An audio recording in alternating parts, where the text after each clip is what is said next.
is that?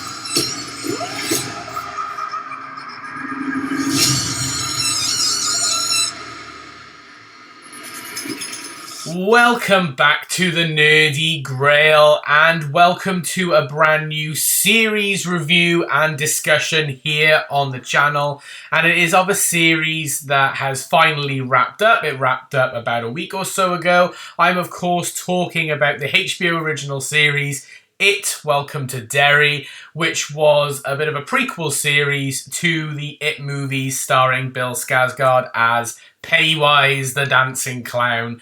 Now, I'm doing this review in a little bit of a different way. I'm doing it as both, a basic review, me giving you my thoughts and opinions of the series, but I thought I would do it through a way of comparing it to a review online and comparing our thoughts and opinions. Some may differ, some may be fairly similar, but I thought it would be a nice and interesting way of going about a review for a series. Now, just before we start this, I will say I am a fan of the It franchise. I love the original with Tim Curry. I love the novel, and I also obviously love the remakes starring Bill Skarsgård, number 1, and even Chapter 2. I know some people aren't a massive fan of Chapter 2, but I quite enjoyed Chapter 2, and for the most part, overall, I'm going to say this now, I fairly enjoyed It, Welcome to Derry. I thought it was really, really interesting. I thought it had some good scares, and I thought the characters, for the most part, were fairly well fleshed out, and also given, good backstory. There was good lore drops, there was good development. Yeah, I thought overall the pacing was fairly good. Doesn't mean it was perfect, and it was far beyond a perfect series, but I thought overall I enjoyed it, and I've even pre-ordered the Blu-ray box set and even the 4K Steelbook edition for It, Welcome to Derry, because I enjoyed it so much. But let's go through this review online, and I will compare some of my points and what they have also said in their review. So this review was posted on the 20th of December by Carl Fisher. And they go on to say, to start with, that they don't actually rate it as a franchise. They're not overly keen on it. Thinks that Stephen King's book is quite bloated, and its Chapter 1 was quite decent, the remake version, and It Chapter 2 was nothing special. But they do it from the perspective of actually they went into It, Welcome to Derry with fairly low expectations. So they set the bar quite low for themselves. So hopefully their opinion of the series would change and it'd be different as they went through the series. And I must admit, there's some areas where I did actually sort of agree with this. I sort of went into It, Welcome to Derry with fairly low expectations. I didn't push itself too high. I didn't anticipate us seeing Pennywise the Clown anywhere near as much as we ended up doing in It, Welcome to Derry. Obviously, he technically was in the series for the whole thing, just in different forms. But in terms of his Pennywise the Dancing Clown garb, the way he looks as the clown, we didn't actually fully see that until episode 5 of an 8-episode series. And even when he did appear quite a lot. So we saw him an awful lot in the last 3 or 4 episodes of the series. So I did try to go in with low expectations, so not to build it up too much. Because like I said, I am a fan of the original movies and stuff. And so I didn't want to be disappointed per se. But then they go on to say, isn't it great to be wrong? And then we got that menacing picture then of Pennywise from episode 7, which episode 7 is probably my favourite episode of the series, if I'm perfectly honest. I adored episode 7. They said not completely, but enough so that the TV show went above and beyond expectations, becoming my favourite thing to come out of the franchise to date. It, Welcome to Derry has flaws, and some are really glaring, but over 8 episodes it delivers entertainment, tons of compelling characters, an interesting story that really opens up the franchise to new ideas, plenty of gruesome horror, and more Pennywise antics than anyone could have expected.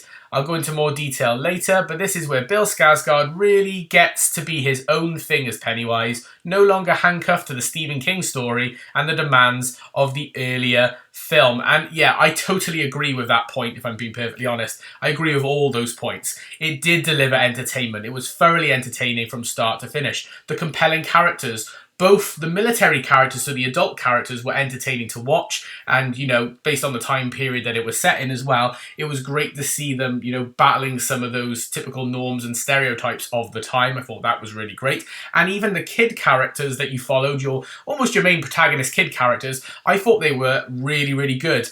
I really loved Margaret. I thought Marge was absolutely brilliant. My favourite character probably in the series as well, and builds up a lot of lore. If you've seen episode 8, you know some of the lore drops that Pennywise gives to Margie in that particular episode, you know, being Richie's mother, that sort of thing. So I thought that was really good. And yeah, Bill Skarsgård does a fantastic job as Pennywise, and he really does take it in a brand new direction. He still keeps it true to form, so if you've watched the original movies, you know, you still get the Pennywise that you know and love, but he does take it in a slightly different direction, a bit more of a demonic, sinister, creepy, eerie direction that I thoroughly enjoyed and I thoroughly loved.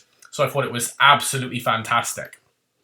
Moving on, it says, set in 1962 amid Cold War paranoia and racial tensions. There's some of the stereotypes and themes and things that I was talking about earlier. It Welcome to Derry is a prequel to 2017's It Chapter 1 and 2019's It Chapter 2. So we've got Major Leroy Hanlon has just moved to Derry as part of an army deployment, so in the Air Force, with his activist wife Charlotte and young son Will. An arrival that coincides with one of the periods when the entity behind Pennywise is active, because they still go with the theme that every 27 years, you know, the entity wakes up and starts like devouring and causing havoc and this, that and the other, but it's obviously shackled itself to Derry. In fact, their arrival happens at the same time as another young child named Matty disappears.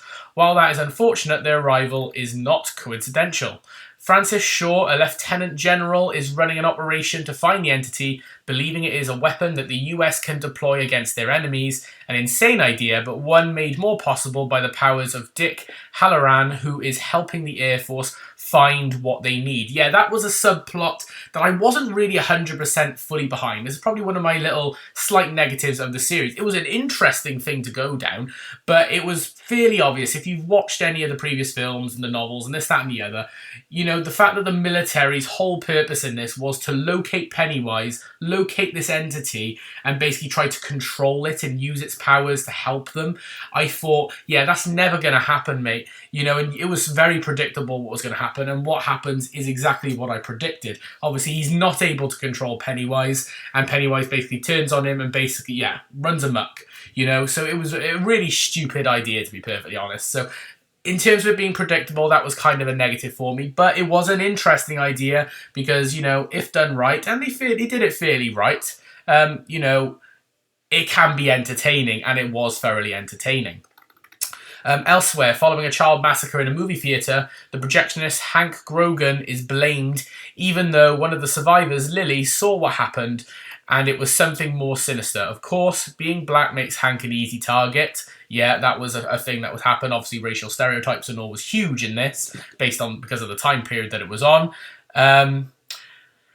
But his daughter Ronnie refuses to let him be blamed for something he didn't do. Alongside Lily and several other excellent characters, she sets out to prove her father's innocence, find out what happened to Matty, and get evidence that it exists. All these stories will eventually come together, bringing Derry and everyone within the head-on collision with the entity. It knows that people are watching, and it loves the attention. Yeah, and I thought that was really, really interesting. The character of Lily, I know a lot of people weren't huge on Lily. I know when I was sat down watching it with like my family and stuff, they found her quite annoying. I did quite like her as a character. She wasn't my favourite. Like I said, Margaret or Margie, you know, as Pennywise says, is my favourite character.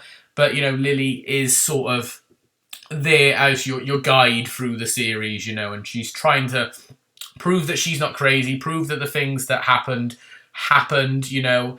So yeah, she was a fairly interesting character, to say the least. There's a lot going on here, not only subplot-wise, but character-wise too, which inevitably means certain initially important things are dropped as the show goes on.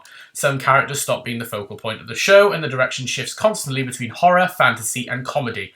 Some of which highlights the flaws in the writing, some of which makes the show more entertaining, and some of which sits squarely in the middle, being unremarkable but enjoyable nonetheless. There is a consistent back and forth across all 8 episodes, which I think means it won't have a huge amount of memorability long term, but when the show gets it right, it gets it bloody right. Yeah, there's an awful lot of subplots going on here, there's an awful lot of characters to deal with, and there's an awful lot of other theming to deal with. So yeah, it does jump between them, and the run times of these episodes are a little bit all over the place. Some episodes are a lot longer than others. You know, some episodes are like an hour, some are like an hour and 15, some are like an hour and 20, some are just under an hour. You know, there's a bit of back and forth between there, so it does make it a bit jarring at times to watch, if I'm being perfectly honest. And yes, some subplots do sort of get dropped and don't get picked up upon until later on, and you know, some are focused on too much, which they shouldn't be the focal point, you know. And yeah, it is a little bit all over the place if I have to be nitpicky, but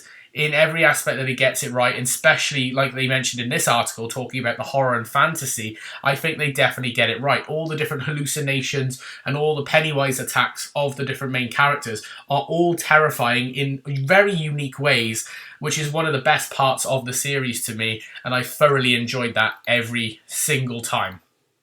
One such aspect that gets it right is the blending of other Stephen King properties and the hint to a sort of King-verse. Let's be clear, I don't want that. We have that in book form, and that's the sort of idea that will inevitably fall in visual form, but there is a blending feel, less about references and more about creating a larger world for the creators to explore. Sure, there are plenty of nods that are designed to make the viewer snort and elbow the person next to them, but really feel egregious and often serve the overall plot. Yeah, there was definitely links through characters, through posters on the wall, through visual cues, through weather stuff, that definitely linked to previous properties and other properties that Stephen King has written, directed, produced, that sort of thing. And yeah, I don't want it a bit like this article says, I don't want it to become a bit like, you know, an MCU or DCU or Monsterverse through Godzilla and stuff, because that's when things get a bit too messy and it sort of spoils the overall story. But you could definitely tell they were trying to do a bit of a linking narrative here where all these properties could be within the same universe or could be within the same time frame of each other. They were definitely exploring upon that, teetering on the edge of that, I feel, and I'm not a huge fan of that, if I'm perfectly honest. The most prominent of this is the character of Dick Hallorann, way before he would end up in the hotel in the Rocky Mountains of Colorado, and way before he really understands how his power could be a force for good. Chris Chalk is one of the standout actors of the show, and by the end there was no doubt in my mind that this was Dick Hallorann. It's hard to fault any of the actors though, and once again, we have a set of youngsters who hold their own against a set of seasoned adult actors. It has always produced quality here, and that is no different with the show. Oh, here we go, this person agrees with me here. I particularly enjoyed the characters of Marge and Rich, who were adorable and involved in the show's most harrowing moments. Speaking of which, the show does not mess around when it comes to gore and violence. There are some outrageous scenes of horror, with this proving to be one hell of a violent watch too. The sight of Pennywise chewing on a half-decapitated head, or settling down in his lair amongst the blood, limbs and entrails of his child victims is quite something to behold. Yeah, I agree. Rich and Marge are like the best, and Rich getting, you know, in episode 7, the death, I think it was either episode 6 or 7, I can't quite remember now, but he sacrifices himself for Marge, I thought was absolutely devastating, but he comes back to get his own against Pennywise in episode 8, so that's pretty good. But yeah, they are definitely my favourite, and yeah, they do not stimp on the gore, and they do not stimp on the violence in this series, especially since for the last like episode and a half, Pennywise is half bloody, you know, his whole outfit is bright red. Also, this is also an area where the show does stumble quite significantly too, with many set pieces becoming quite cartoony, with matching visuals too. A lot of effort was put into making Welcome to Derry feel authentic. It's a shame that this didn't extend to the effects, some of which are downright awful. They're probably at their worst in the final episode, which coincidentally is also when the writing of the show just gives up and races to a hurried finale, which pushes the limits of believability. It's a good finale, don't get me wrong, but you find yourself rolling your eyes at the sight of CGI Pennywise transforming into a winged bat character, and the kids having to carry a weapon that is the equivalent of one of the rings from the Lord of the Rings. Yeah, I totally agree there. I did think that at some points, not just in the finale, but some of the CGI work on Pennywise and some of the other creatures did look a bit like they were taken from like a video game and didn't really look very believable or silly. I know, me talking about believability in one of these, in an It movie or TV show. But yeah, it did look way too off. It looked way too silly. And yes, him turning into that weird bat dragon-esque creature, that was way too much for me. And I wasn't a huge fan of that. It really took the tension out, if I'm perfectly honest. I wasn't overly keen on that. There are some moments that don't work, and it's a shame to see the show resort to CGI in favour of actually having Bill Skarsgård there, especially as he's having a blast here, getting to do things with Pennywise that the films never allowed him to do. Not only that, he gets to develop the character too, and show a different side to the clown act, as the show gives us the origins of the look. There's simply no faulting a performance as inspired as this, and even some downright Goosebumps style scares can't diminish his intimidating and sinister act. Yeah, I love all the lore drops we get for Pennywise. You know, Bob Gray, we get to see how the entity took on the form of Pennywise, the dancing clown. I was glad to see all that. I know some people weren't huge on the overly long drawn out flashback sequence, kinda, whatever. It was probably about 10-15 minutes of the first episode dedicated to showing how Pennywise became Pennywise. But I quite liked it, and I thought it was really, really interesting. And yeah, we got to see a new side of Pennywise that we've never seen before, and like this article says, that the films don't often allow them to do.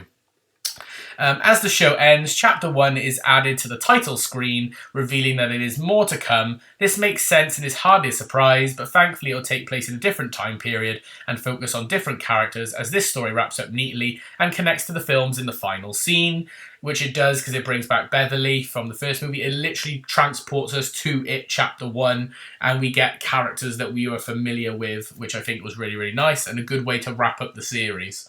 I was satisfied and can honestly say that I enjoyed the show for what it was. It's far from perfect, but compared to what it could have been, what we got is a triumph of story, creativity, casting, and character work, and I thoroughly agree with that. And if I was to give It, Welcome to Derry, a score out of 10, I would give it a 7.5 out of 10. Nothing groundbreaking, but nothing terrible. I thought it was a fairly good show with fairly good scares. Sure, the CGI was a bit all over the place at times. Sure, the writing did slip a little bit in the last couple of episodes, but I think the child actors that we get to follow were fantastic, really well developed, and you really cared about them. And I thought Bill Skarsgård was allowed to shine thoroughly, and he was terrifying every time he was on screen. So I think it wraps up the story really neatly. You know, obviously there's a couple of plot holes here and there, but you know, nothing can be perfect, and it isn't a perfect series. But I thought they did well with what they were given, and I am looking forward to seeing what happens with the It franchise going forward.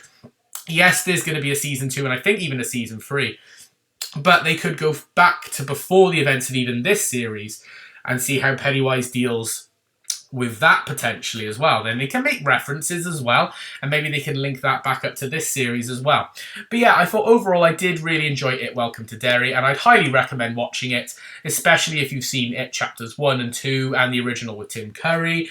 And if you're just into Stephen King in general, I think you're going to enjoy this. You don't necessarily need to watch the movies to thoroughly enjoy this. You get a little bit more out of it if you have, but I don't think it's, it's not homework, put it that way. But yeah, that is going to be my review on It Welcome to Derry. Season 1 now I've got to call it, or Chapter 1. I hope you did enjoy this video. If you did, please like it by giving it a thumbs up and comment down below your thoughts on It Welcome to Derry, and subscribe if you are new. But for now, this is the Nerdy Grail signing off. I hope you've had an amazing day, and I will see you all next time. Bye for now, everyone.